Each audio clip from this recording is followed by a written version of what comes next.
Here, I'm going to do a very quick little note about the first section of Time and the Gods, which is the jest. Is it the jest of the gods? What is it? What is part one?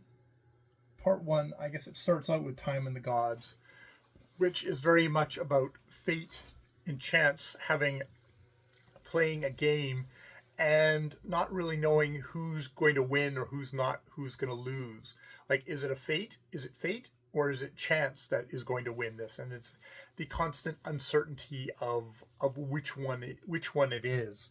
And that being the kind of the frame for part one, where we start with this whole thing of who knows. There's these two figures playing this game, which the gods are all just like pawns in as well, of fate and chance, and we don't know which one is going to win.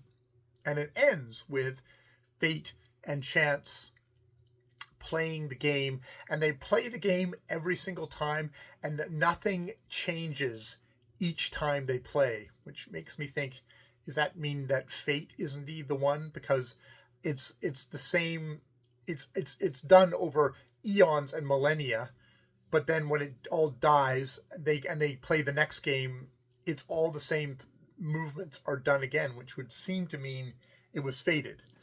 But it could just be up to chance that it is that way. It's an interesting framing thing for something where very much it has the idea that that each layer of gods is just another bullshit layer that's been made up, either by the gods or by the human beings who believe in them. There's very much a kind of a cynical idea of, like, looking at the priests and prophets, they seem to say things that benefit them.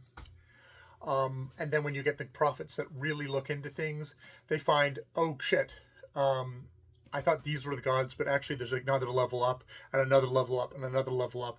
And it's sort of like looking at Terry Pratchett, where it's like there's a turtle that carries the whole universe on the back of it, but what's holding up that turtle? And it's the expression is it's turtles all the way down, which is like, it's just always that. It's just it's a kind of a cyclical thing. There is nothing holding it up, or it's just beyond kind of comprehension of what there is. It's just all turtles.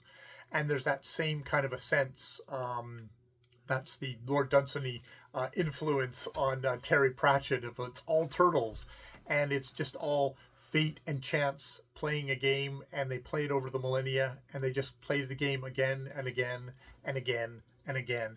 And it's got this cyclical thing, which seems to, there's a lack of meaning, there's a lack of, like, there's something behind it, which it feels very modern. So strangely a modern work. I know I just said that, me talking about the part two of this, but that comes in here too, of like, oh, I'm surprised at how modern of a work this is. I thought this was some sort of old fuddy-duddy British guy making up cool fantasy worlds to play, but it's like, no, it's not that at all. I can see why when you get the people who kind of maybe cite Lord Dunsany as a major player, it is people like Robert E. Howard with his Conan series, or Lovecraft with his Elder God series. But in some ways, Conan's indifferent gods are far more of a match to Lord Dunsany than at least my idea of the eldritch horror of the old gods in Lovecraft, where it's like, oh no, that's it. That's the actual reality, where Lord Dunsany is like, no, that's just one bullshit reality. There's another one above that. It's far vaster than just the kind of that small little thing of ancient gods. It's like, no, there's old gods, but then there's, fate and chance above that, and then what's above that? Other stuff probably, because it's turtles all the way down again. So yeah, I just wanted to do that little bit more of an overview of Time and the Gods, the first part. as well as dwelling on the second part, which maybe is a continuation of the themes of part one. So yeah, okay, I will leave it there. More videos later.